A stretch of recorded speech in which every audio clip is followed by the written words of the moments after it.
The story starts in a remote part of the Arctic where Crod Industry is located. This company, led by a determined woman named Victoria, isn't there for typical reasons like mining. Victoria's true mission revolves around a mysterious large stone ball. Inside this stone ball is the scarab often referred to as the Blue Beetle. This isn't just an ordinary artifact. Originating from another universe, the Beetle, also known as Khajiit, was crafted by an alien race called the Rutch. Their intention was for it to obliterate planets for their gain. But when this powerful entity reached Earth, the Rutch aliens somehow lost connection with it. Instead of causing destruction, the Blue Beetle settled on our planet.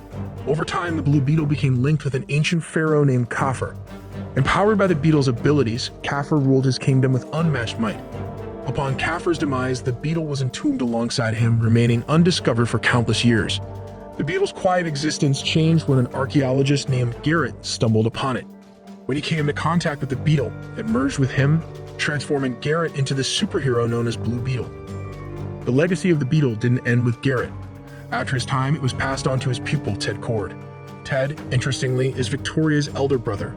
However, the Beetle refused to merge with Ted. Undeterred, Ted used advanced technology to craft his identity, becoming a new version of the Blue Beetle, reminiscent of heroes like Batman.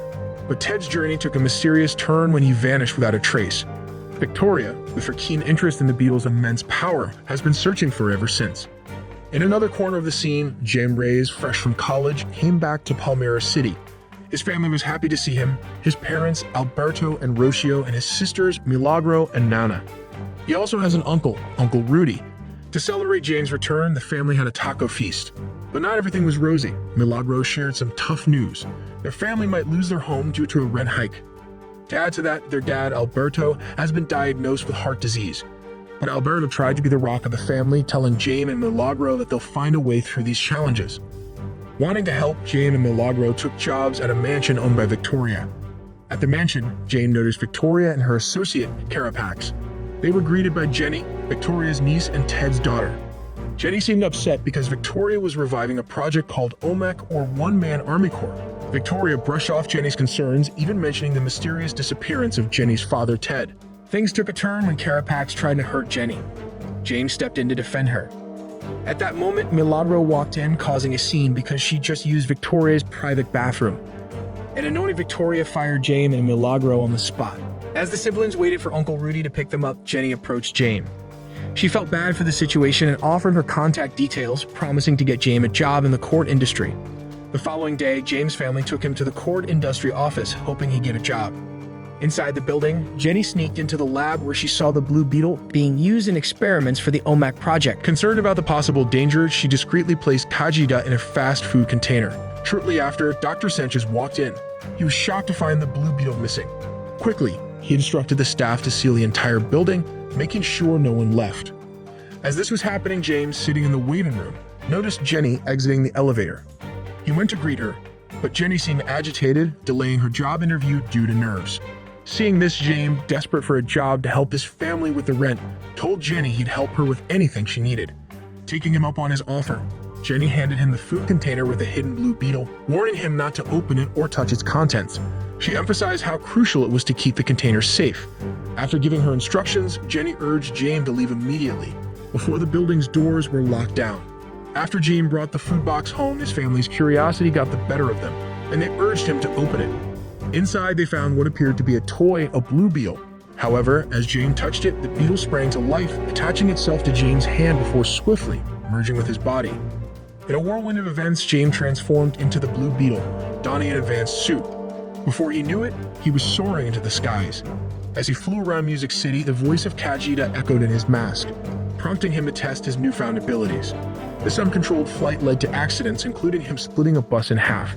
Eventually, Khajiit steered James back home. On arriving, there was panic. Rocio thought of calling the police, but Uncle Rudy interjected, fearing the government might take James away. After regaining consciousness, James realized he had fused with the Blue Beetle. He decided to meet Jenny for help. As he approached Cord Industry, he saw Jenny being pursued by security. Quickly, he whisked her away in a car, which later took some gunfire damage, much to Rudy's dismay. With everyone gathered, Jenny took a moment to elucidate the origins and capabilities of the Blue Beetle. She underscored its unique ability to choose its hosts, emphasizing that it had chosen James for a reason. The family listened with mixed feelings. While they understood the Beetle's significance, they were wary of Jenny's ties to Cord Industry and doubted her intentions. But Jane, feeling an odd sense of connection with her, chose to trust Jenny's words. Jenny believed she had a potential solution to extract the Beetle, but it required a specific key house within Cord Industry. Upon hearing this, Uncle Rudy, always ready to support his family, agreed to help, ensuring James' safety remained paramount. In a clandestine mission fraught with tension and unknown risks, James, Jenny, and Rudy make their way to the stronghold of Cord Industry. Rudy, always one step ahead, carries a device capable of jamming CCTV systems, allowing them a stealthy ingress. Within the labyrinthine halls of the facility, Jenny reveals a watch, a piece of sophisticated technology, a key crafted by her father Ted. But their extraction from the building doesn't go unnoticed. They are abruptly confronted by Carapax, whose sights are firmly set on Jenny. In a split second, Kajita activates, enshrouding James in the resilient armor of the Blue Beetle, blocking Carapax's advance. Carapax, unwilling to back down, initiates a confrontation, activating a rudimentary Omax suit, and the tension escalates into a volatile brawl. Despite James' newfound abilities, Carapax maintains the upper hand.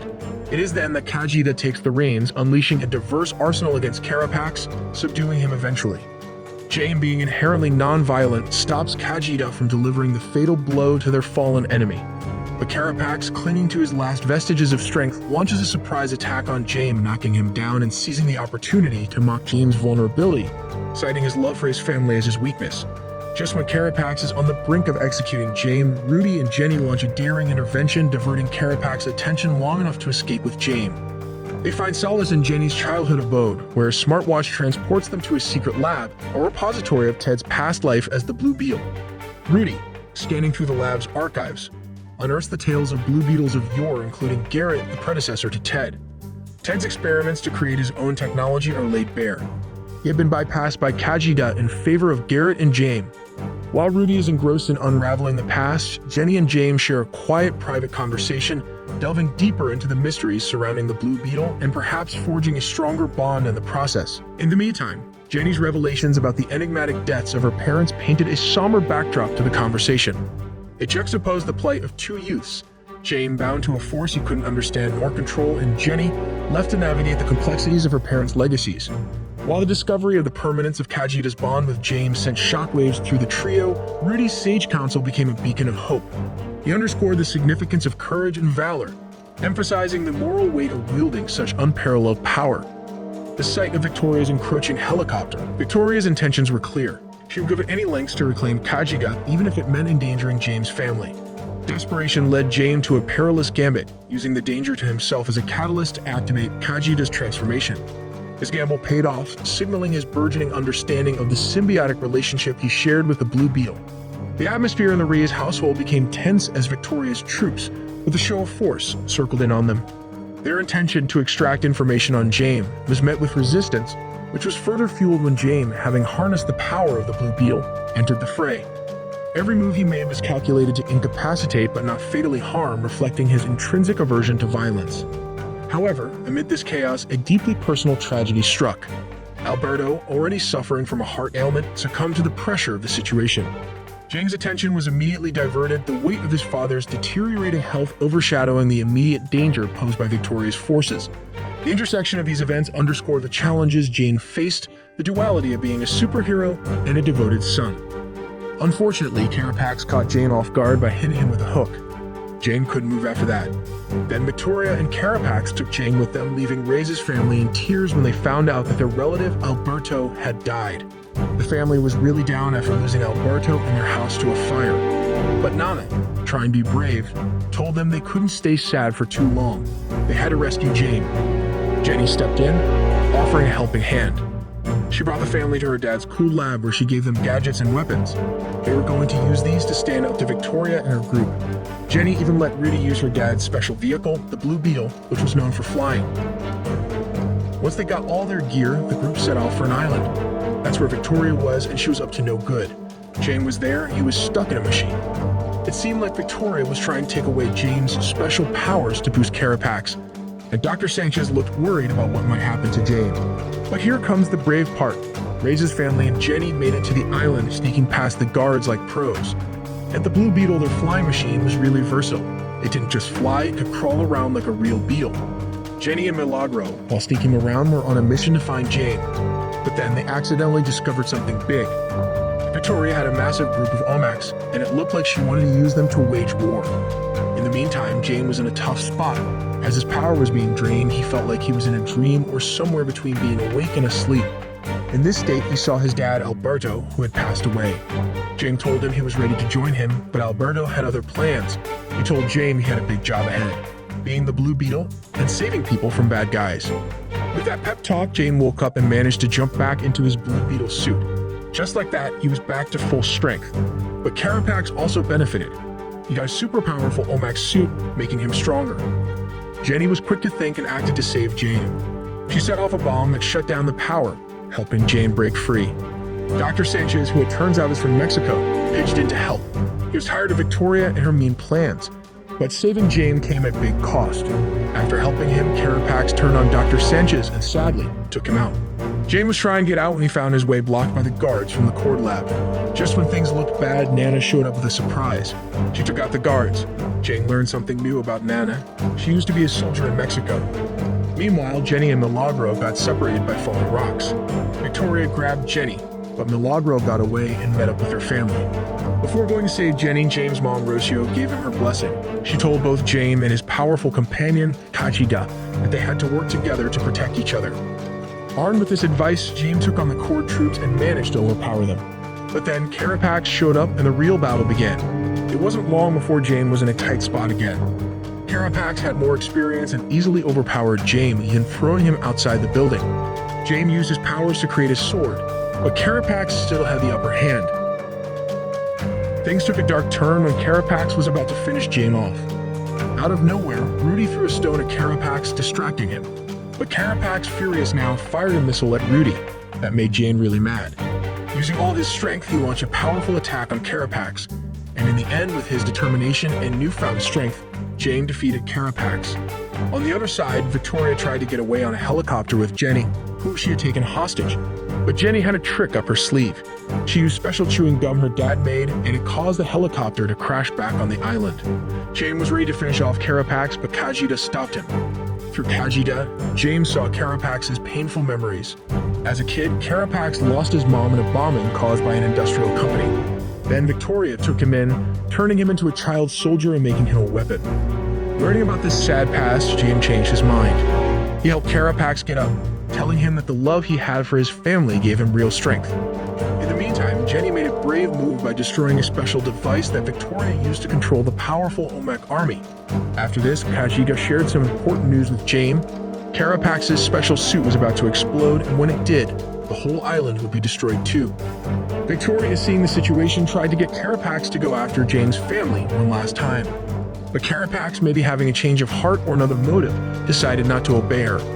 Instead, he chose to grab Victoria, pulling her close. James didn't waste any time. He knew he had to get to safety, so he quickly made his way to the Blue Beetle plane, joining his family and Jenny there. Just after they were safe, a massive explosion rocked the island. With the smoke cleared, Victoria, Carapax, and the Olmec army were nowhere to be seen. All of them were consumed by the blast. The loss of Alberto was still fresh in everyone's hearts. Reyes' family came together in their grief, and Jenny was right there with them, sharing the pain. After some time, Jenny made a bold move. She took the lead at Cord Industries and announced a huge change. The company would stop making weapons. Alberto's funeral was a somber event.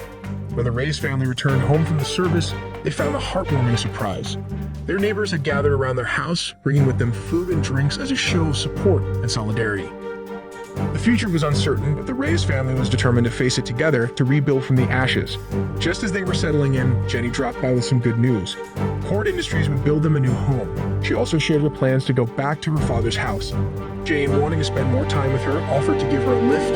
As they prepared to leave, in a sweet moment, Jenny kissed Jane, much to the delight of his family. Then, in a spectacular display, Jane activated the Blue Beetle, soaring into the sky with Jenny. Back in Ted's lab, the video monitor suddenly sprang to life. Ted's face appeared on the screen, calling out to Jenny. To everyone's shock, he revealed he was still alive. And that's where the story wrapped up.